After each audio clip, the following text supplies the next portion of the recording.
আসসালামু আলাইকুম সবাইকে। আজকে আমি আপনাদের ভারতের এমন একটা প্রদেশের কথা বলবো যেই প্রদেশে এত ভালো হরর মুভি তৈরি করতে পারে সেই ব্যাপারে আপনি কখনো জানতেনই না। ইভেন আমি নিজেও জানতাম না এই প্রদেশে এত ভালো মুভি তৈরি হয়। বলতে গেলে ইন্দোনেশিয়ান হরর মুভির সাথে টেক্কা দিতে পারবে। আইএমডিবিতে এটার রেটিং এতটাই ভালো, 8.5 স্টার আউট অফ 10। এই মুভিটি কোনো রকম প্রমোশন ছাড়াই মাত্র 2 কোটি টাকার বাজেটের সিনেমা এখন পর্যন্ত 18 কোটি রুপির উপরে ইনকাম করে ফেলেছে। তাহলে বুঝুন এই মুভিটি কোন লেভেলের। বলছিলাম ভারতের কলকাতা আসাম প্রদেশের পাশেই উড়িষ্যা প্রদেশের একটি হরর মুভির কথা, যার নাম বউ বুট্টু ভূতা। এটার বাংলা অর্থ দাঁড়ায় মা, বুট্টু ও ভূত। গল্পের শুরুতেই একটি পোজেস রোগীকে দেখানো হয়, যাকে এক গ্রাম থেকে আরেক গ্রামে নিয়ে যাওয়া হয় রত্নামালা নামের একজন তান্ত্রিক মহিলার কাছে। তান্ত্রিক মহিলাটি তার বুদ্ধিমত্তা ও কৌশলের মাধ্যমে পোজেস রোগীকে বলে, তোমার যদি ক্ষমতা থাকে তাহলে এই মৃত মাস্টার শরীরে প্রবেশ করে দেখাও। সে ওই আত্মাকে চ্যালেঞ্জ করে বসে। আত্মাটি তার চ্যালেঞ্জ অ্যাকসেপ্ট করে এবং ভয়ানকভাবে হাসি দিয়ে ওই মাস্টার শরীরে প্রবেশ করে। আর এই সুযোগে রত্নামালা মাছটির মাথা কেটে 2 ভাগ করে দেয়, যার ফলে আত্মাটি সেখানেই ধ্বংস হয়ে যায় এবং পোজেস রোগীটিও সুস্থ হয়ে ওঠে। আর এর বিনিময়ে রত্নামালা সেই পরিবার থেকে বেশ কিছু পারিশ্রমিক নেয়। এইভাবেই রত্নামালার সংসার চলছে। অপরদিকে একটা ছোট্ট ছেলেকে দেখা যায় যিনি রাতের বেলায় তার বাবাকে খুঁজছিল, কিন্তু সে হঠাৎ দেখতে পায় একটি গাছের নিচে তার মা দাঁড়িয়ে আছে এবং সে কোনো কথা না বলে ঘরের ভেতরে প্রবেশ করে। আর সে একটু সামনে এগিয়েই দেখে তার বাবার লাশ একটি গাছের সাথে ঝুলছে। আর এই ঘটনাটি বুট্টু নামের একটি ছেলে প্রায়ই স্বপ্নে দেখে থাকে। এই বুট্টুই হলো রতনমালার নিজেরই ছেলে, যিনি বাড়ির সামনেই ছোট্ট একটা পুকুরে মাছ চাষ করে, কিন্তু সেখান থেকে সে খুব বেশি একটা ইনকাম করতে পারে না। আর এই ব্যাপারটার জন্য সে গ্রামে থাকতেও চায় না। কিন্তু রত্নমালা তাকে কোনোভাবেই এই গ্রাম থেকে বের হতে দিতে চায় না, কারণ তার ধারণা সে যেটা এখানে করতে পারছে না সেটা সে বাইরে গিয়েও করতে পারবে না। তাছাড়া রত্নমালা প্রায়ই টাকা ঋণ করে এনে দেয় তার ছেলেকে চাষবাস করার জন্য। তো যাই হোক, বুট্টু বাড়িতে আসে এবং তার মায়ের সেই চিরচেনা রান্না, যেটা তার গলা দিয়ে কোনোভাবেই যায় না, তবু সে কোনো রকমে সেটা খেয়ে তার মায়ের কাছে কিছু টাকা চায় হাত খরচের জন্য। কিন্তু তার মা তাকে বেরোজগারের কারণে অনেক কথা শোনায়। তখন বুট্টু রাগ করে তার মায়ের রোজগারের টাকা থেকে 200 টাকা নিয়ে বের হয়।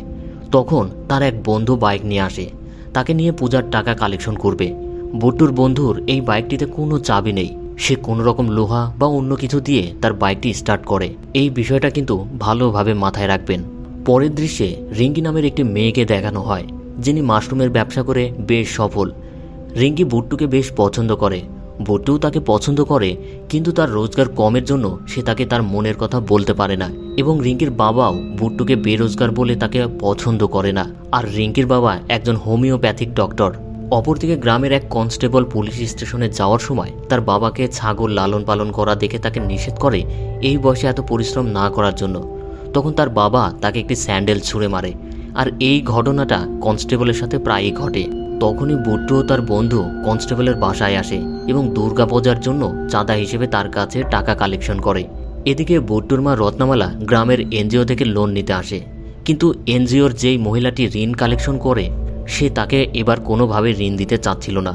এর কারণ হচ্ছে রত্নামালা এর আগেও কিছু ঋণ নিয়েছিল, যেটা সে ঠিকমতো পরিশোধ করতে পারেনি। তাই সে এবার নতুন করে ঋণ দিতে রাজি নয়। তখন সেখানে রিঙ্কি উপস্থিত হয় এবং এনজিওর সেই মহিলাকে অনুরোধ করে বুট্টুর মাকে ঋণ দিতে। তখন মহিলাটি তার কথা মতো তাকে আবার ঋণ দেয়। রিঙ্কি সেই মহিলাকে বলে যদি রত্নামালা তার ঋণের টাকা এবার পরিশোধ করতে না পারে তাহলে সে নিজেই তার টাকা পরিশোধ করে দেবে। রত্নামালা সেই টাকাটা নিয়ে বেশ খুশি মনে চলে যায়, কিন্তু রিঙ্কিকে একটি ধন্যবাদও দেওয়ার প্রয়োজন মনে করে না। মহিলাটি তাকে বলে, দেখো তুমি নিজে জিম্মাদার হয়ে তাকে ঋণ দিয়ে দিলে, অথচ সে তোমাকে ধন্যবাদও দিল না। রিঙ্কি একটু মনে কষ্ট পেলেও সে মহিলাটিকে বোঝায় এটা কোনো ব্যাপার না। অপরদিকে ভুট্টু রিঙ্কিদের বাড়িতে পূজার চাঁদা তোলার অজুহাতে তাকে এক নজর দেখতে আসে, কিন্তু সেখানে ছিল রিঙ্কির প্যারালাইজড দাদু। সে তাকে ইশারা করে তার পা ধরে সালাম করতে। ভুট্টু তাকে সালাম করতেই পেছন থেকে রিঙ্কি এসে তাকে জড়িয়ে ধরে এবং অপর ঘরে নিয়ে যায়। কিন্তু ভুট্টু তার জায়গা থেকে সেরকম পরিস্থিতি থেকে বেরিয়ে আসে। ঠিক সেই সময়ে রিঙ্কির বাবা এসে হাজির হয় এবং সে কেন এসেছে এই ব্যাপার নিয়ে তাকে অনেকগুলো কথা শোনায়। বুট্টু সেখানে কোনো সময় নষ্ট না করে তাড়াতাড়ি সেখান থেকে চলে যায়। তারপর বুট্টু তার বন্ধুর সাথে গ্রামের সমস্ত লোকের কাছ থেকে দুর্গাপূজার চাঁদা তুলে নেয়। সেই সময় তাদের গ্রামের একজন লোক বাইক নিয়ে হাজির হয়। তিনি ছিলেন একজন দুবাই প্রবাসী। লোকটি বুট্টু ও তার বন্ধুকে দুবাই আসার কথা বলে এবং সে তাদেরকে সেখানে ভালো একটা চাকরির ব্যবস্থা করে দেবে বলে আশা দেয়। সে তাদেরকে আরও বলে এখানে থেকে কোনো ভবিষ্যৎ নেই। তারপর সে সেখান থেকে চলে যায়। এদিকে বুট্টু তার পুকুর থেকে অল্প কিছু মাছ নিয়ে আসে পূজার অনুষ্ঠানের জন্য। সেখানের দায়িত্বে থাকা ব্যক্তিটি বুট্টুকে জানায় এই মাছ যথেষ্ট নয়। তখন সেখানে বুট্টুর কাজিন সোমু চলে আসে এবং বুট্টুর অল্প সংখ্যক মাছ দেখে তাকে তিরস্কার করে। এতে বুট্টু ভীষণ রেগে যায় এবং তার কলার চেপে ধরে। সেখানে গণ্ডগোল বেঁধে গেলে দায়িত্বে থাকা ব্যক্তিটি তাদেরকে ছাড়িয়ে দেয় এবং তাদের কাছে থাকা মাছগুলো নিয়ে পূজার অনুষ্ঠানের কাজ শুরু করে। পরের দিন বুট্টু যখন তার দাদার মৃত্যুবার্ষিকীতে তার মাকে নিয়ে হাজির হয়, তখন তার দাদি তাকে এবং তার মাকে অনেকটা অবহেলার চোখে দেখছিল, কারণ তারা ছিল তাদের অন্যান্য সন্তানদের তুলনায় অনেক গরিব। তাছাড়া অনেকেই মনে করে বুট্টুর বাবা তার মায়ের কারণেই আত্মহত্যা করেছিল। তখন বুট্টুর মা সেখানে পজেস হওয়ার নাটক করে, যেটা বুট্টু ভালোভাবে বুঝতে পেরেছিল। সবাই বুট্টুর মাকে তাড়াতাড়ি করে ঘরে নিয়ে গিয়ে অনেক সেবা যত্ন করে, কারণ তারা মনে করেছে বুট্টুর মায়ের শরীরে তার দাদার আত্মা ভর করেছে। সেখানে তাদের সমস্ত আত্মীয় স্বজনের ছেলেমেয়েরা তার দাদার আত্মা ভেবে আশীর্বাদ নেয়। তখন সেখানে সোমু চলে আসে এবং সেও তার দাদার কাছ থেকে আশীর্বাদ নেওয়ার চেষ্টা করলে বুট্টুর মা তাকে একটা থাপ্পড় দেয়, কারণ সে ভালো করেই জানে সে তার ছেলের সাথে কতটা খারাপ ব্যবহার করে। এরপর বুট্টুর মা পজেস হওয়ার নাটক করে ইচ্ছে মতো খাবার খায়। এরপর সেখানে অনুষ্ঠান শেষ হলে বুট্টু তার মাকে দ্রুত বাসায় যাওয়ার জন্য ডাকে, কিন্তু সে এই মুহূর্তে যেতে চাইছিল না। সে আর একটু রেস্ট করতে চায়। তখন বুট্টু বাড়ির বাইরে একটা সুন্দর বাইক দেখে তার উপর বসে পড়ে। তার অনেক ইচ্ছে এরকম একটি বাইক কেনার, কিন্তু তার আর্থিক অবস্থার কারণে সে কখনোই কিনতে পারে না। তখন সেখানে সোমু চলে আসে এবং সেই বাইকের উপর বসার জন্য তাকে অনেক অপমান করে, কারণ বাইকটি ছিল তারই। তখন চেঁচামেচি শুনে বুট্টুর মা বেরিয়ে আসে এবং বুট্টুকে নিয়ে বাসায় ফিরে যায়। বাসায় ফিরে বুট্টু তার মায়ের উপর প্রচণ্ড রাগ দেখায় এবং বলে এই গ্রামে থেকে কোনো লাভ হবে না, কারণ তার তন্ত্রমন্ত্র আর সামান্য মাছ চাষ করে কোনো ভবিষ্যৎ নেই। সে সিদ্ধান্ত নিয়েছে সে দ্রুতই বিদেশ চলে যাবে, কিন্তু তার মা তাকে কিছুতেই যেতে দেবে না, তাকে এখানেই কিছু করতে বলে। তার মায়ের কথা শুনে বুট্টু আরও ভীষণ রেগে যায় এবং রাগের মাথায় বলে ওঠে তার কারণেই তার বাবা আত্মহত্যা করেছে। যেটা শুনে বুট্টুর মা ভীষণ কষ্ট পায়। তখন বুট্টু বলে সে আর এই বাড়িতে থাকবে না। সেই মুহূর্তে বুট্টুর মায়ের অতীতের কথা মনে পড়ে, যেদিন বুট্টুর বাবা তাকে জাদুবিদ্যার খারাপ ব্যবহারের কথা বলছিল, কিন্তু বুট্টুর মা কোনোভাবেই সেই কাজে রাজি হচ্ছিল না এবং এই কাজে বুট্টুকে সামিল করতে নিষেধ করে। তখন বুট্টুর বাবা সে নিজেই কিছু একটা ব্যবস্থা করবে বলে রাগ করে ঘর থেকে বেরিয়ে যায়। আর এই দৃশ্যগুলো বুট্টু উঠান থেকে দেখছিল। পরের দিন সকালে বুট্টু তার প্রয়োজনীয় কাগজপাতি গোছাচ্ছিল শহরে যাওয়ার উদ্দেশ্যে। তখন বুট্টুর মা উঠান ঝাড়ু দেওয়ার সময় গাছের ডালে একটি পেঁচাকে বসে থাকতে দেখে। সে বুঝতে পারে আজকের দিনটা শুভ নয়, তাই সে বুট্টুকে বাইরে যেতে নিষেধ করে, কিন্তু সে তার মায়ের কোনো কথা না শুনে তার বন্ধুর সাথে শহরের উদ্দেশ্যে বেরিয়ে পড়ে। তারা দুজন শহরে এসে একটি এজেন্সিতে দেখা করে। সেখানে তারা জানতে পারে দুবাই যেতে তাদের কমপক্ষে 10 লাখ টাকা লাগবে, যেটা তাদের জন্য হিউজ পরিমাণ। তারপর তারা শহরের কাজ সেরে বাসায় ফেরার পথে রাত হয়ে যায়। তখন একটি জায়গায় এসে বুট্টুর বন্ধুর বাইকটি অফ হয়ে যায়। সে পুনরায় বাইক স্টার্ট করার চেষ্টা করে, কিন্তু চাবি না থাকার কারণে হচ্ছিল না। সে লক্ষ্য করে যে লোহা দিয়ে বাইক স্টার্ট করত সেই লোহাটি হারিয়ে গেছে। তাই তারা দুজনে মিলে লোহার মতো কিছু একটা খুঁজতে থাকে। হঠাৎ বুট্টুর একটি গাছের উপর নজর পড়ে। কেমন জানি গাছটি তাকে আকর্ষণ করছিল। সে মোবাইলের টর্চ নিয়ে সেই গাছের কাছে এগিয়ে যায়। এদিকে বুট্টুর বন্ধু খেয়াল করে দেখে অনেকক্ষণ যাবৎ তার বন্ধুর কোনো সারা শব্দ নেই। তার মনে পড়ে সে ওই গাছটির কাছে গিয়েছিল। তখন সেও বুট্টুকে ডাকতে ডাকতে সেই গাছের কাছে যায়। তখন সে দেখে বুট্টুই শুয়ে আছে এবং তার হাতে একটি লোহার মতো পেরেক। সে পেরেকটি পেয়ে খুব খুশি হয়, কারণ এটা দিয়ে এখন বাইক স্টার্ট করা যাবে। সে দ্রুত সেটা নিয়ে বাইক স্টার্ট করে এবং সে বুট্টুকে ডাকে বাইকে ওঠার জন্য। এদিকে বুট্টুর মা তার খাবার নিয়ে বসে আছে, সে কখন আসবে। তখন সে একটা পচা দুর্গন্ধ পায়। রত্নমালা সেই গন্ধ অনুসরণ করে দেখতে পায় সেটা একটি মরা ইঁদুরের গন্ধ। সে ইঁদুরটি বাইরে ফেলে দিতে চলে যায়। আর এদিকে বুট্টু বাসায় ঢুকে পড়ে নিঃশব্দে এবং খাবারগুলোও খুবই জলদি করে খেয়ে নেয়। রত্নমালা ফিরে এসে দেখে খাবার শেষ করা। সে অবাক হয়ে যায়। রত্নমালা বুঝতে পারে তার ছেলে খেয়ে শুয়ে পড়েছে। পরের দিন সকালে রত্নামালা গরুর দুধ দোয়াচ্ছিল। তখন সে লক্ষ্য করে তার গরুটি আগের তুলনায় অনেক বেশি দুধ দিচ্ছে, যেটা দেখে সে ভীষণ খুশি হয়। তারপর সেই দুধ নিয়ে বাসায় ফিরে আসে। তখন সে দেখতে পায় তার ছেলে যেই খাবারটি পছন্দই করতো না সেটা সে খুব তৃপ্তি করে খাচ্ছে এবং সেই খাবারের প্রশংসাও করছে। সেই সময় বুট্টুর ফার্মে যেই ছেলেটি ছিল সে দৌড়ে এসে তাকে জানায় তাদের পুকুরে আগের তুলনায় অনেক বেশি মাছ পাওয়া যাচ্ছে, যেটা শুনে বুট্টুর মা কিছুতেই বিশ্বাস করতে চাইছিল না। তখন ছেলেটি তাদেরকে তার সাথে আসতে বলে এবং নিজের চোখেই দেখতে বলে। বুট্টু ও তার মা সেখানে গিয়ে দেখে আসলেই আগের তুলনায় অনেক বেশি মাছ উঠেছে জালে, যেটা থেকে অনেক বেশি মুনাফা লাভ করা যাবে। আর এই দৃশ্য দেখে বুট্টু তার মায়ের দিকে তাকিয়ে মুচকে হাসি দেয়। অপরদিকে সমু তার পুকুরে এসে দেখে কোনো মাছই নেই।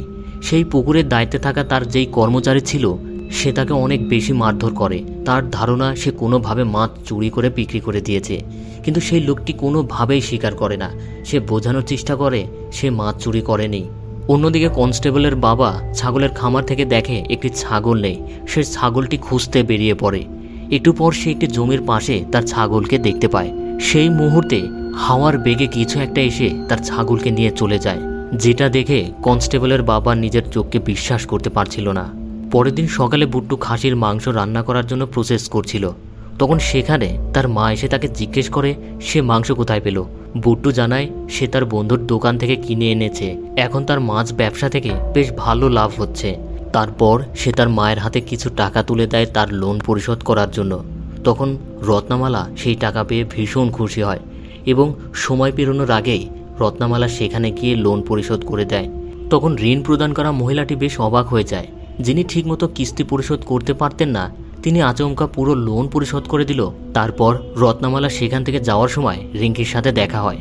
সে রিঙ্কিকে জানায় সে ঋণ পরিশোধ করে দিয়েছে এবং সে তাকে এটাও বলে সে তার ছেলেকে শীঘ্রই বিয়ে দেবে, সেই জন্য তাকে একটি মেয়ে খুঁজে দিতে বলে, যেটা শুনে রিঙ্কির মন খারাপ হয়ে যায়। তখন রিঙ্কি ঋণ প্রদানকারীর মহিলাটির কাছে এসে জানতে পারে রত্নামালা ঋণ পরিশোধ করেছে ঠিকই, তবে সে অতিরিক্ত 1000 টাকা বেশি দিয়ে গেছে, সেটা তাকে ফেরত দিতে চায়। তখন রিঙ্কি তাকে সেই টাকাটা দিতে বলে। তারপর সে সেই টাকা নিয়ে বুট্টুদের বাসায় যায় ফিরিয়ে দেওয়ার জন্য। রিঙ্কি টাকাটা নিয়ে সোজা চলে যায় বুট্টুদের বাসায়, কিন্তু কিছুক্ষণ খুঁজে দেখে বাসাতে কেউ নেই। হঠাৎ পেছন থেকে ভূতের মতো হাজির হয় বুট্টু। সে একটু ভয় পেয়ে যায়। তারপর সে ওই অতিরিক্ত টাকাটা বুট্টুর হাতে দিয়ে দেয় এবং যাওয়ার সময় তাকে কংগ্রেচুলেশন জানায় সে নাকি শীঘ্রই বিয়ে করছে। সেই কথা শুনে বুট্টু তাকে কিছুই বলে না। এদিকে বুট্টুর খামারের ছেলেটা একটি হোটেলে বেশ বড় সাইজের কয়েকটা মাছ বিক্রি করার সময় সমু তাকে দেখতে পায় এবং তার ভিতরে হিংসা কাজ করতে থাকে। মাঝরাতে রত্নামালার ঘুম ভেঙে যায়। সে পানি খাওয়ার জন্য বাইরে বের হয়। তখন সে দেখতে পায় বুট্টু বাইরের চেয়ারে বসে আছে। সে তাকে জিজ্ঞেস করে সে এত রাতে এখানে কি করছে। জবাবে বুট্টু বলে তার ঘুম আসছে না, তাই সে এখানে বসে আছে। রত্নামালা পানি পান করে তাকে ঘুমাতে বলে, কারণ এখন অনেক রাত হয়েছে। বুট্টু মায়ের কথা মতো ঘরে চলে যায়। পরের দিন সকালে একটি জমিতে বেশ কিছু লোকজন ভিড় করে। সেখানে দেখা যায় একটি খাসির হাড় পড়ে আছে, যেটা খুবই অস্বাভাবিক দেখতে। তখন সেখানে কিছু লোকজন বলাবলি করে কয়েকদিন ধরেই নাকি গ্রাম থেকে এক এক করে ছাগল গায়েব হয়ে যাচ্ছে। এবার সবাই মিলে সিদ্ধান্ত নেয় এটা হয়তো কোনো জন্তু জানোয়ারের কাজ, যে এই ছাগলগুলো খেয়ে ফেলছে। তারা রাতের বেলায় মশাল নিয়ে জঙ্গলে খুঁজে দেখতে চায়। এদিকে বুট্টু রিঙ্কির বাসায় এসে তাকে জানায় তার সাথে কিছু কথা আছে, তবে সে সেটা এখানে বলতে চায় না। সে তাকে সুইচ গেটের সামনে দেখা করতে বলে। তখন রিঙ্কির বাবা এসে তাকে বকাঝকা করে সে যেন বুট্টুর সাথে মেলামেশা না করে। তারপর দুটো গ্রামের বাজারের উপর দিয়ে বুট্টু যাওয়ার সময় তার সামনে সমু ও তার বন্ধুরা এসে দাঁড়ায় এবং তাকে সোজা প্রশ্ন করে সে কেন তার পুকুর থেকে মাছ চুরি করছে, যেটা শুনে বুট্টু ভীষণ রেগে যায় এবং সেখানে তাদের মধ্যে ধস্তাধস্তি শুরু হয়। তখন সেখানে কনস্টেবল বিষয়টা দেখতে পেয়ে সেখানে ছুটে আসে এবং তাদের দুজনকে ছাড়িয়ে দেয়। সেখানে সমুর বন্ধু বলছিল বুট্টুর মা একজন ব্ল্যাক ম্যাজিশিয়ান, তারা ব্ল্যাক ম্যাজিক করে সমুর পুকুর থেকে মাছ চুরি করছে। এদিকে বুট্টু সুইচ গেটের সামনে রিঙ্কির জন্য অপেক্ষা করে। তখন সেখানে কিছুক্ষণ পর রিঙ্কিও চলে আসে এবং জানতে চায় সে এমন কি জরুরি কথা তাকে বলতে চায়। বুট্টু তাকে কোনো কথা না বলে সোজা তাকে একটি কিস করে, যেটা দেখে রিঙ্কি ভীষণ রেগে যায় এবং সেখান থেকে চলে যায় রাগ করে। অপরদিকে রত্নামালা একটি পোজেস রোগীকে ট্রিটমেন্ট করছিল। সেই মুহূর্তে বাজার থেকে বুট্টু বাসায় ঢোকে। তখন পোজেস রোগীটি বুট্টুকে দেখে বলে তারা তাকে নিয়ে যাবে। রত্নমালা রহস্যভাবে তাকে জিজ্ঞেস করে বুট্টুকে কে নিয়ে যাবে, কিন্তু পজেস রোগীটি কিছুই বলে না। সে ভয়ানক হাসি দিয়ে তার জিহ্বা কামড়ে কেটে ফেলে, কিন্তু তাকে কারা নিয়ে যাবে সেটা কিছুই বলে না। রত্নমালা তখন তার ট্রিটমেন্টের মাধ্যমে রোগীকে সুস্থ করে দেয়। সন্ধ্যা নেমে এলে গ্রামবাসীরা মশাল নিয়ে জঙ্গলে যায় ওই জন্তু জানোয়ারটিকে খোঁজার জন্য। তারা জঙ্গলের বেশ খানিকটা ভেতরে ঢোকার পর একটি জায়গায় কিছু ছুটে যেতে দেখে। তারা সাথে সাথে ওইটার পিছু করে, কিন্তু তার গতির সাথে গ্রামবাসীরা দৌড়ে পেরে ওঠে না, তাই তারা এবারের মতো আশা ছেড়ে দেয়। এদিকে মাঝরাতে রত্নমালা সেই পজেস মহিলাকে দেখতে পায় স্বপ্নে। সে তাকে বলে তারা তার ছেলেকে নিয়ে যাবে। এটা দেখার পরেই তার ঘুম ভেঙে যায়। সে আবার পানি খাওয়ার জন্য ঘরের বাইরে যায়। সেই মুহূর্তে বাইরে কি যেন একটা খুব দ্রুত দৌড়ে চলে যায়। সে টর্চ লাইট নিয়ে বাইরে বেরিয়ে বাড়ির চারপাশে খুঁজে দেখতে থাকে, কিন্তু কিছুই দেখতে পায় না। তারপর সে তার ছেলেকে দেখতে যায়। তখন সে তার ছেলের ঘরের মেঝেতে জমাট বাঁধা রক্ত দেখতে পায়। সেটা তাকে একটু চিন্তার মধ্যে ফেলে দেয়। পরের দিন বুট্টু যখন পূজার অনুষ্ঠানে ব্যস্ত থাকে, তখন রত্নমালা তার ঘরে মন্ত্র পরিহিত একটি লেবু রেখে আসে, কারণ তার বুট্টুর উপর সন্দেহ তৈরি হয়েছে। রাতে বুট্টু যখন বাসায় ফেরে, তখন সে তার মায়ের সাথে কথা না বলে সোজা ঘরে ঢুকে পড়ে এবং সেই মন্ত্র পরিহিত লেবু ফেলে দেয়। রত্নমালা বুট্টুর ঘরের দিকে তাকাতেই খুব দ্রুত ঘরের দরজা আপনা আপনি তার সামনে খুলে যায় এবং বুট্টু তাকে ভয়ানকভাবে মা বলে ডাকে। সে বুঝতে পারে এটা তার ছেলে নয়। সে প্রশ্ন করে সে কে এবং কি চায়। বুট্টু তাকে জবাব না দিয়ে তার চোখের ইশারায় দরজা বন্ধ করে দেয়। পরের দিন সকালে বুট্টু খুব স্বাভাবিকভাবে খাসির মাংস রান্না করছিল। তখন তার মা সামনে চলে এলে সে তার মাকে মাংস খাওয়ার জন্য বলে এবং তার যদি আরও টাকা পয়সা লাগে সে তাকে জানাতে বলে। তারপর তার ঘরে গিয়ে তার সামনে আবার একইভাবে দরজা লাগিয়ে দেয়। রত্নমালা ঘর থেকে বেরিয়ে সোজা তার ওস্তাদকে ফোন করতে শুরু করে, কিন্তু সে কোনোভাবেই ফোন ধরছিল না। রত্নমালার একটু ড্রিঙ্কস করার অভ্যাস ছিল, তাই সে গ্রামের বাজারে একটি দোকানে যায় যেখানে সবাই ড্রিঙ্কস করত। রত্নমালা সেখানে ড্রিঙ্কস করার সময় পাশে কয়েকজন লোককে বলাবলি করতে শুনে আজকেও নাকি 3টে ছাগল গায়েব হয়ে গেছে এবং কিছু একটা খুব দ্রুত গতিতে ছুটে যেতে দেখা গিয়েছে। তখন রত্নমালা বুঝতে পারে এটা হয়তো তার ছেলেরই কাজ, কারণ সে কয়েকদিন ধরেই অকারণে ছাগলের মাংস খাচ্ছে। সে তাড়াতাড়ি সেখান থেকে চলে যায়। এদিকে রিঙ্কির বাবা তাকে বলে তার জন্য একটি ইঞ্জিনিয়ার ছেলে দেখেছে বিয়ের জন্য, কিন্তু রিঙ্কি তার বাবার প্রস্তাবে রাজি ছিল না। সে যেহেতু গ্রামে ব্যবসা করে বেশ সফল, তাই সে গ্রামেই থাকতে চায়। তখন তার বাবা সেখান থেকে রাগ করে চলে যায়। রিঙ্কি তাড়াতাড়ি বুট্টুর সাথে দেখা করে এবং তাকে তার বাবার সাথে কথা বলতে বলে। বুট্টু তাকে আশ্বস্ত করে সে শীঘ্রই তার বাবার সাথে তাদের বিয়ের ব্যাপারে কথা বলবে। তখন সমু তার দলবল নিয়ে বুট্টুকে মারতে আসে। সে দেখতে পায় সমু রিঙ্কির সাথে পুকুর পাড়ে বসে সময় কাটাচ্ছে। সে চুপি চুপি পেছন দিয়ে যায় বুট্টুকে পানিতে ফেলে দিতে। সমু তাকে ধাক্কা দিতেই যাবে, তখনই এক অদৃশ্য শক্তি তাকে বাধা দেয়। সমু লক্ষ্য করে পানিতে বুট্টুর কোনো ছায়াই দেখা যাচ্ছে না। সে এটা দেখে ভীষণ ভয় পেয়ে যায়। সেই মুহূর্তে রিঙ্কি তাকে দেখে ফেলে এবং তাকে ওইভাবে দেখার জন্য বকাঝকা করে। সমু সেখান থেকে তাড়াতাড়ি পিছে আসে এবং তাড়াতাড়ি বাইক নিয়ে সেখান থেকে দৌড়ে পালায়। রিঙ্কি তার ব্যাপারটা বুঝতে পারে না। রাতের বেলায় গ্রামবাসীরা আবার টর্চ লাইট এবং মশাল নিয়ে জঙ্গলে যায় ওই জিনিসটাকে ধরার জন্য। তখন একজন লোকের প্রস্রাব পায়। সে প্রস্রাব ফেরার জন্য একটি গাছের সামনে যায়। তখন সে কিছু একটাকে খুব দ্রুত গতিতে চলে যেতে দেখে। সে ওই জিনিসটা দেখার জন্য একটু একটু করে সামনে আগাতে থাকে। ঠিক তখনই ওই জিনিসটা তার উপর আক্রমণ করে এবং গ্রামবাসীরা ওই লোকটির চিৎকার শুনতে পায়। গ্রামবাসীরা তাড়াতাড়ি সেদিকে ছুটে গিয়ে দেখে ওই লোকটির শরীর থেকে মাথা কাটা এবং তাদের মধ্যে আতঙ্ক সৃষ্টি হয়। পরের দিন সকালে পুলিশ আসে লাশটাকে নেওয়ার জন্য এবং গ্রামবাসীদেরকে জানায় সন্ধ্যার পরে কেউ যেন ঘর থেকে আর না বের হয়। এমনকি পুরো এলাকায় মাইকিং করে দেওয়া হয়। এদিকে বুট্টু অসুস্থতার অজুহাত নিয়ে রিঙ্কির বাবার কাছে যায় ট্রিটমেন্ট করার জন্য। তখন রিঙ্কির বাবা তার জ্বর মাপতে গিয়ে দেখে তার শরীরে 108 ডিগ্রি তাপমাত্রা, কিন্তু তাকে হাত দিয়ে স্পর্শ করে দেখে তার শরীর একদম ঠান্ডা। সে একটু অবাক হয়। তখন বুট্টু তাকে সরাসরি বলে সে রিঙ্কিকে বিয়ে করতে চায়। এই কথা শুনে রিঙ্কির বাবা ভীষণ রেগে যায় এবং তাকে বকাঝকা করে বাড়ি থেকে বের করে দেয়। তারপর বুট্টু আবার বাড়িতে ফিরে আসে। তখন তার মা আবার তাকে জিজ্ঞেস করে সে আসলে কে, সে কি চায়। এবার বুট্টু ভীষণ রেগে যায় এবং তাকে গলা ধরে উঁচু করে ফেলে। তাকে সাবধান করে নেক্সট টাইম তার পথে কাটা হয়ে না দাঁড়াতে।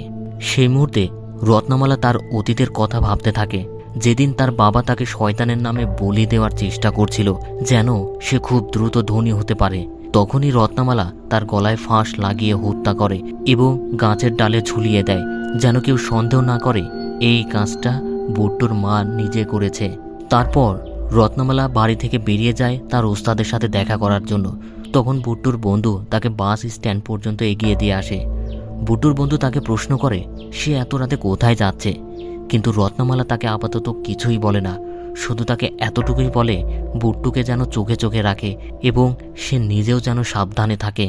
তারপর রত্নমালা দীর্ঘ জার্নি করে তার উস্তাদের ঠিকানায় পৌঁছে যায়। রত্নমালার উস্তাদের নাম লিঙ্গারাজ, কিন্তু সে তাকে লি বলে ডাকতে পছন্দ করে। রত্নমালা তার উস্তাদের কাছে সব খুলে বলে তার সন্তান ভীষণ বিপদের মধ্যে আছে। এদিকে রাতের বেলায় বুট্টুর বন্ধু খোঁজ খবর নেওয়ার সময় খেয়াল করে দেখে সে তার ঘরে নেই। সে চুপি চুপি বাইরে খুঁজতে যায়। তখন সে যেটা দেখে সে একদম স্তম্ভিত হয়ে যায়। সে দেখতে পায় বুট্টু হিংস্র প্রাণীর মতো কিছু একটা ছিঁড়ে ছিঁড়ে খাচ্ছে এবং অদ্ভুত শব্দ করছে। সে সেটা দেখা মাত্রই গাছের আড়ালে লুকিয়ে পড়ে।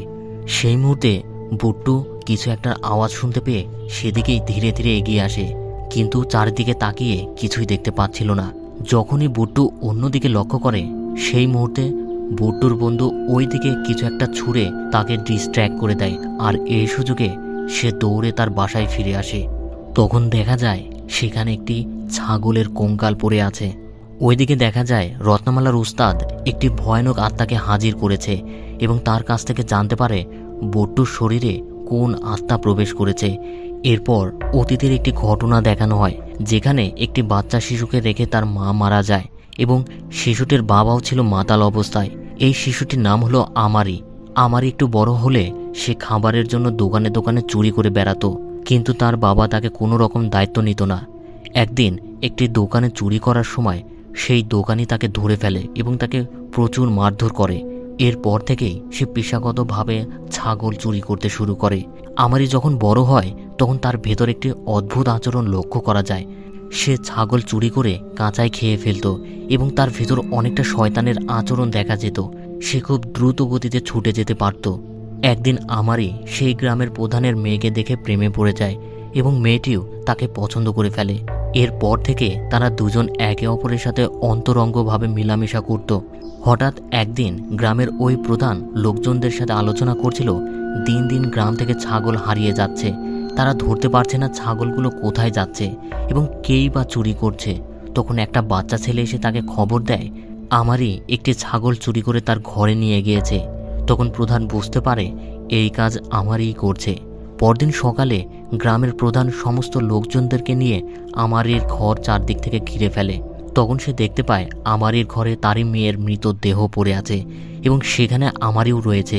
গ্রামের প্রধান প্রচণ্ড রেগে যায় এবং গ্রামের লোকজনদেরকে নিয়ে আমারিকে ভীষণ মারধর করে। তারপর তার এই অপরাধের জন্য তাকে একটি গাছের সাথে বেঁধে লোহার পেরেক তার কপালে বিদ্ধ করে এবং সেখানেই আমারিকে নির্মমভাবে হত্যা করে ফেলে। অর্থাৎ বোঝাই যাচ্ছে বুট্টুর শরীরে আমারই আত্মা প্রবেশ করেছে। এদিকে দৃশ্য বর্তমানে দেখানো হয় বুট্টু একটি বৃষ্টি ভেজা রাতে রিঙ্কির বাসায় আসে এবং তাকে বলে তাদের সম্পর্ক তার পিতা মেনে নেবে না, তাই কাল রাতেই তারা দুজন পালিয়ে যাবে। তার কথা মতো রিঙ্কিও রাজি হয়। সেই মুহূর্তে রিঙ্কির বাবা ডাক দেয়। রিঙ্কি তাড়াতাড়ি ঘর থেকে বেরিয়ে আসে। তারপর কথা বলে ঘরে ফিরে দেখে বুট্টু সেখানে নেই। সে ভীষণ অবাক হয়ে যায়। আসলে বুট্টুর যে চারিত্রিক পরিবর্তন দেখা যাচ্ছে এটা আসলে আমারই চরিত্র। এদিকে লিঙ্গারাজ রত্নমালাকে নিয়ে দ্রুত গ্রামে ফিরে আসে। অপরদিকে কনস্টেবল বাসায় ফিরে তার স্ত্রীর কাছ থেকে জানতে পারে তার বাবা জঙ্গলে ছাগল খুঁজতে গিয়ে এখনও ফিরে আসেনি। কনস্টেবল দ্রুত তার বাবাকে খুঁজতে জঙ্গলে চলে যায়। কনস্টেবল অনেকক্ষণ খোঁজার পর এক জায়গায় তার বাবাকে আহত অবস্থায় পড়ে থাকতে দেখে। তখন তার বাবা তাকে জানায় একটি অদৃশ্য শক্তি তার ছাগলকে খুব দ্রুত নিয়ে গেছে। কনস্টেবল সেখানে কথা না বাড়িয়ে তার বাবাকে নিয়ে দ্রুত বাসায় ফিরে আসে এবং তার আহত জায়গায় ট্রিটমেন্ট করে। তারপর কনস্টেবল গ্রামের লোকদের সাথে বেরিয়ে পড়ে ওই অদৃশ্য শক্তিকে ধরার জন্য। কনস্টেবল গ্রামের সকল লোকদের জড়ো করে বলে ওই শক্তিকে তারা যে করেই হোক জীবিত অথবা মৃত ধরবেই। তখন সেখানে অস্ত্র হাতে নিয়ে সমু হাজির হয় এবং গ্রামের সবাইকে বলে তারা সেই শক্তিকে ধরার জন্য ফাঁদ তৈরি করবে এবং যে করেই হোক তারা তাকে হত্যা করবেই। তখন একটু দূর থেকে বট্টুর বন্ধু সব কিছু শুনছিল এবং সে বট্টুর জন্য ভীষণ চিন্তার মধ্যে পড়ে যায়, কারণ সে জেনে গেছে ওই শক্তি আর কেউ নয়, তারই বন্ধু বট্টু। এদিকে রত্নমালা তার উস্তাদকে নিয়ে বাসায় ফিরতে রাত হয়ে যায়। লিঙ্গরাজ বাসায় ঢুকে একটি ছাগলের ছিন্ন ভিন্ন পা দেখতে পায়। তখন রত্নমালা জানায় বট্টু বাসায় নেই। লিঙ্গরাজ তাকে তার ঘরে নিয়ে যেতে বলে। তখন সেখানে তারা দেখতে পায় অসংখ্য ছাগলের হাড়গোড় পা পড়ে আছে এবং ঘর থেকে বিভৎস পচা গন্ধ লিঙ্গরাজের নাকে এসে পৌঁছায়। লিঙ্গরাজ সাথে সাথে তার এক্সরসিজম শুরু করে। অপরদিকে সমু গ্রামের লোকদের নিয়ে একটি ফাঁদ তৈরি করে এবং চারিদিক ওই শক্তিকে খুঁজতে শুরু করে। অপরদিকে বট্টু রিঙ্কিকে নিয়ে জঙ্গল দিয়ে পালিয়ে যাওয়ার সময় থেমে যায়। রিঙ্কি তাকে স্পর্শ করতেই হঠাৎ বট্টুর চোখ ভয়ানকভাবে কালো হয়ে যায়। সে সেটা দেখে ভীষণ ভয় পেয়ে যায়। অর্থাৎ বট্টু বুঝতে পেরেছে তার বাসায় এক্সরসিজম শুরু করা হয়েছে। বট্টু তাড়াতাড়ি জঙ্গলের ভেতর দিয়ে তার বাসার দিকে দৌড়াতে থাকে। লিঙ্গরাজ ও রত্নমালা অন্ধকারে বট্টুর ছায়া দেখতে পায়। লিঙ্গরাজ তার একটি পুতুল বানিয়ে তাকে কন্ট্রোল করে নেয়। তারপর লিঙ্গরাজ আমারির আত্মাকে এখান থেকে চলে যেতে বলে, কিন্তু আমারির আত্মা যেতে রাজি হয় না, উল্টো লিঙ্গরাজকে ছুঁড়ে ফেলে দেয়। তারপর চালের উপর দিয়ে ভয়ানক প্রাণীর মতো উঠে জঙ্গলের ভিতরে দৌড়ে পালিয়ে যায়। তখন লিঙ্গরাজ ও রত্নমালাও গাড়ি নিয়ে তার পিছু করতে থাকে। এক পর্যায়ে বুট্টু তাদের সামনেই লাফ দিয়ে রাস্তার ওপার চলে যায়। তখনই জঙ্গল থেকে বুট্টুর বন্ধু বেরিয়ে আসে। এদিকে রিঙ্কি তাড়াতাড়ি তার বাড়ি ফিরে আসে। তার বাবা বুঝতে পারছে না সে কোথায় গিয়েছিল, আবার কেনই বা ফিরে এলো। রিঙ্কি কিছু না বলে তার ঘরে ঢুকে দরজা বন্ধ করে দেয়। রিঙ্কির বাবা দরজা খোলার চেষ্টা করে, কিন্তু রিঙ্কি কোনোভাবেই দরজা খুলে না। তখনই ঘরের লাইটগুলো ব্লিঙ্ক করতে শুরু করে এবং ঘরের বাইরে রিঙ্কির বাবা কারোর উপস্থিতি লক্ষ্য করে। রিঙ্কির বাবা দরজা খুলে দেখে বুট্টু দাঁড়িয়ে আছে। সে বুট্টুকে ফিরে যেতে বলে, কিন্তু বুট্টু তার কথা না শুনে দরজা ধাক্কা দিয়ে ভেতরে ঢুকে পড়ে। সে কোনো কথা না বলেই দরজার সামনে গিয়ে নক করতে থাকে এবং রিঙ্কিকে বেরিয়ে আসতে বলে। তার গলার আওয়াজ শুনে রিঙ্কি আরও ভয় পেয়ে যায় এবং তাকে বারবার বলছিল চলে যেতে, কিন্তু বুট্টু জোরাজোরি শুরু করলে তখন তার বাবা তাকে বাধা দেয়। বুট্টু তার বাবাকে অনেক জোরে আঘাত করে এবং সে দরজা ভেঙে ঘরের ভেতরে ঢুকে পড়ে। তখন রিঙ্কি আরও ভয় পেয়ে যায়। সে তাকে অনুরোধ করে এখান থেকে চলে যেতে, কিন্তু বুট্টু তার কোনো কথাতেই রাজি হচ্ছিল না। তখন রিঙ্কির প্যারালাইজ দাদা তার পা চেপে ধরে বাধা দেওয়ার জন্য, কিন্তু তাতে কোনো লাভ হয় না। সে তাকেও ছুঁড়ে ফেলে দেয়। আর এই সুযোগে রিঙ্কি একটি জায়গায় লুকিয়ে পড়ে। এক পর্যায়ে বুট্টু তাকে সেখান থেকে খুঁজে বের করে। সে যখনই রিঙ্কিকে সেখান থেকে তুলে নিয়ে যাবে, ঠিক তখনই বুট্টুর মা মন্ত্র পরিহিত কিছু ছাই তার মুখের উপর ছুঁড়ে মারে এবং তার মাথায় হাত দিয়ে কিছু মন্ত্র উচ্চারণ করে তাকে শান্ত করে ফেলে। এরপর তাকে ধরে চেয়ারের সাথে শক্ত করে বাঁধে। রত্নমালা তাকে আবার জিজ্ঞেস করে, তুই আসলে কি চাস? বুট্টু এবার বলে সে রিঙ্কিকে চায়। তখন লিঙ্গরাজ পকেট থেকে একটা মন্ত্র পড়া পানির বোতল বের করে তার সামনে একটি প্লেটের উপর রাখে এবং জোর করে তাকে সেই দিকেই তাকাতে বাধ্য করে। তখন বুট্টু আমারিকে দেখতে পায়। সে তার দিকে তাকিয়ে ভয়ানকভাবে হাসি দেয়, যেটা দেখে বুট্টু ভীষণ রেগে যায় এবং সবাইকে এক ধাক্কাতে ছিটকে ফেলে দেয়। তারপর চেয়ার সহ সে হাওয়ায় ভাসতে থাকে, যেটা দেখে সবাই খুব অবাক হয়ে যায়। তারপর সে চেয়ার থেকে নিচে আছড়ে পড়ে এবং চেয়ারটি সেখানে ভেঙে যায়। এরপর চোখের পলকেই সে রিঙ্কিকে নিয়ে সেখান থেকে গায়েব হয়ে যায়। কেউ বুঝতে পারে না বুট্টু তাকে কোথায় নিয়ে গেল। তখন দেখা যায় বুট্টু রিঙ্কিকে নিয়ে জঙ্গলের ভিতর দিয়ে নিয়ে যাচ্ছে গ্রামের বাইরে।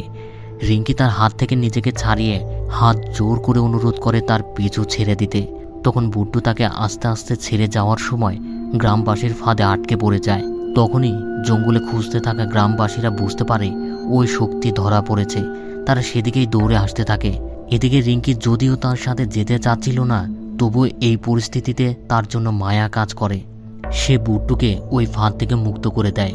বুট্টু সেখানে আর দেরি না করে পালিয়ে যায়। তখন রিঙ্কিও তার বাড়ির দিকে রওনা হয়। আর এদিকে গ্রামবাসীরা এসে দেখতে পায় ওই শক্তি ফাঁদে ঠিকই আটকা পড়েছিল, কিন্তু সে সেখান থেকে পালিয়েছে। সেই মুহূর্তে কনস্টেবল জঙ্গলের ভেতরে কাউকে পালিয়ে যেতে দেখে। সবাই তখন তার পিছু করে। এক পর্যায়ে সমু তাকে লক্ষ্য করে পিঠে গুলি করে আর বুট্টু ছিটকে গিয়ে একটি ফাঁদের মধ্যে পড়ে যায়। তারপর গ্রামবাসীরা চারদিক থেকে তাকে ঘিরে নেয়। তখন সোমু তার এক লোককে সেখানে পাঠায় দেখার জন্য সে আসলে কে। লোকটি প্রচণ্ড ভয় পাচ্ছিল, তবু সে তাকে ঘুরিয়ে দেখে এটা বুট্টু। তখন সবাই অবাক হয়ে যায়। সেই মুহূর্তে বুট্টু ভয়ানকভাবে জেগে ওঠে, তারপর সেখান থেকে গায়েব হয়ে যায়। গ্রামবাসীরা আবার তাকে খুঁজতে থাকে। তখন বুট্টু এক এক করে সবাইকে ভয়ানকভাবে মারতে শুরু করে। সেই মুহূর্তে রত্নামালা এসে তাকে আমারই বলে ডাকে এবং তাকে থামতে বলে, কিন্তু বুট্টু সোজা তার মায়ের গলা টিপে ধরে। তখন লিঙ্গারাজ একটা অদ্ভুত শব্দ করে, যেটা শুনে বুট্টু সহ্য করতে পারছিল না এবং তার মাথার ভেতরে ভীষণ যন্ত্রণা শুরু হয়। বুট্টু তাকে বারবার বলছিল থামতে, কিন্তু লিঙ্গারাজ কিছুতেই থামছিল না। আর এই সুযোগে গ্রামবাসীরা বুট্টুকে চরম মারধর করতে থাকে, ঠিক যেভাবে আমারিকে মারা হয়েছিল। এক পর্যায়ে রত্নামালা সবাইকে বলে এটা আসলে বুট্টু নয়, এটা আমারির আত্মা, সে তার ছেলের শরীরে প্রবেশ করেছে। তখন গ্রামবাসীরা থেমে যায়। তারপর রত্নামালা বুট্টুকে কোলে নিয়ে আদর করে বলে, তুমি যেটা করছো সেটা সঠিক নয়। তখন আমারির অতীতের কথা মনে পড়ে যায়, যখন সে তার প্রিয় মানুষটির কোলে মাথা রেখেছিল। বুট্টুর শরীরে থাকা আমারির আত্মা সব খুলে বলে সে কীভাবে মারা গিয়েছিল। সেদিন সে তার প্রিয় মানুষটিকে হত্যা করেনি, সেদিন তার প্রিয়তমার বাবা তাকে একে অপরের সাথে দেখে ফেলে এবং তার ভেতরে ক্রোধ জন্মায়। সেই ক্রোধে একদিন তার মেয়েকে মাথায় আঘাত করে মেরে ফেলে এবং সেই দোষ সম্পূর্ণ তার উপর চাপায়। তারপর তাকে নৃশংসভাবে হত্যা করে। রত্নামালা তাকে বোঝায় তার সাথে যেটা হয়েছে সেটা খুবই অন্যায় হয়েছে, তবে এখন সে যেটা করছে সেটা সম্পূর্ণ ভুল। এটা তার দুনিয়া নয়, তাকে সে আবার তার দুনিয়ায় ফিরে যেতে বলে। কিন্তু বুট্টু এই কথা শুনে রেগে যায় এবং গ্রামবাসীর সবাইকে মেরে ফেলার হুমকি দেয়। তার মতে সবাই একই রকম। এরপর বুট্টু আবার হাওয়ায় ভাসতে থাকে এবং অতীতের কথা ভেবে ভীষণ চিৎকার করতে থাকে। তখন রত্নামালা তার পা চেপে ধরে। এই দৃশ্য দেখে সবাই হতভম্ব হয়ে যায়। কনস্টেবলও তার পা চেপে ধরে। তখন বুট্টুর বন্ধুর সেই দিনের কথা মনে পড়ে যায়, যেদিন ওই পেরেকটি বুট্টু তার কাছে দিয়েছিল। সে তখন রত্নামালাকে সেটা দিয়ে দেয়। লিঙ্গরাজ তাকে বলে বুট্টুর পায়ে গিঁথে দিতে। রত্নামালা তাই করে, সে তার পায়ে গিঁথে দেয়। তখন আমারির আত্মা শরীর থেকে বেরিয়ে যায়, আর সেই সুযোগে লিঙ্গরাজ ওই অতৃপ্ত আত্মাকে একটি বোতলের ভিতর বন্দি করে ফেলে। এরপর বুট্টু রক্ত বমি করতে শুরু করে এবং স্বাভাবিক জীবনে ফিরে আসে। এর পরের দৃশ্যে দেখা যায় বুট্টুর মা তাকে দুবাই পাঠানোর জন্য সমস্ত বন্দোবস্ত করে ফেলেছে এবং বুট্টু তার বন্ধুর সাথে এয়ারপোর্টের উদ্দেশ্যে বেরিয়ে পড়ে। পথে সে রিঙ্কির সাথে দেখা করে এবং তার সাথে ঘটে যাওয়া সমস্ত ঘটনার জন্য ক্ষমা চায়। রিঙ্কি তাকে বলে এতে তার কোনো দোষ ছিল না, যেটা করেছে সেটা ছিল আমারই আত্মা। তখন বুট্টু তাকে তার জন্য অপেক্ষা করতে বলে। সে ফিরে এসে তাকে বিয়ে করতে চায়, কিন্তু রিঙ্কি বলে এখানে থেকে তার কিছুই হবে না, এর চেয়ে ভালো সে দুবাইতেই থাকুক। এই কথা শুনে বুট্টু কিছুই বলতে পারে না। তারপর সেখান থেকে চলে যাওয়ার সময় বুট্টু সেই গাছটির সামনে এসে দাঁড়ায়। শেষ দৃশ্যে দেখা যায় রত্নামালা ছাগলের মাংস খাচ্ছে এবং তার মুখে একটি রহস্যময় হাসি, অর্থাৎ বোঝা যাচ্ছে এর পরবর্তী কোনো সিকুয়েল আসতে চলেছে, অথবা রত্নামালা এই আত্মাকে তার ভেতরে নিয়ে সে আরও কাজ করে যেতে চায়।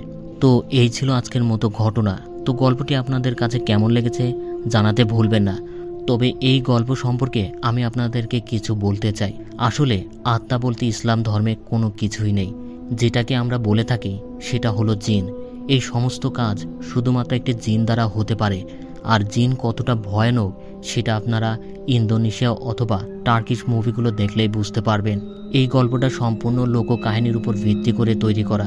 তবে এই সিনেমাটা যেভাবে তৈরি করা হয়েছে অল্প বাজেটে, সেটা নিঃসন্দেহে প্রশংসা পাওয়ার দাবিদার। তো যেহেতু গল্প অনেক দিন ধরে চ্যানেলে আসছে না, তাই আপনাদের কাছে আমি অনুরোধ করব আপনারা বেশি বেশি লাইক এবং কমেন্ট করুন, তাহলে আমার এই চ্যানেলটি আবার রিচ করবে এবং আমি আপনাদের জন্য আবার নিয়মিত ভিডিও আনা শুরু করব। সেই পর্যন্ত ভালো থাকুন, সুস্থ থাকুন। আল্লাহ হাফেজ সবাইকে।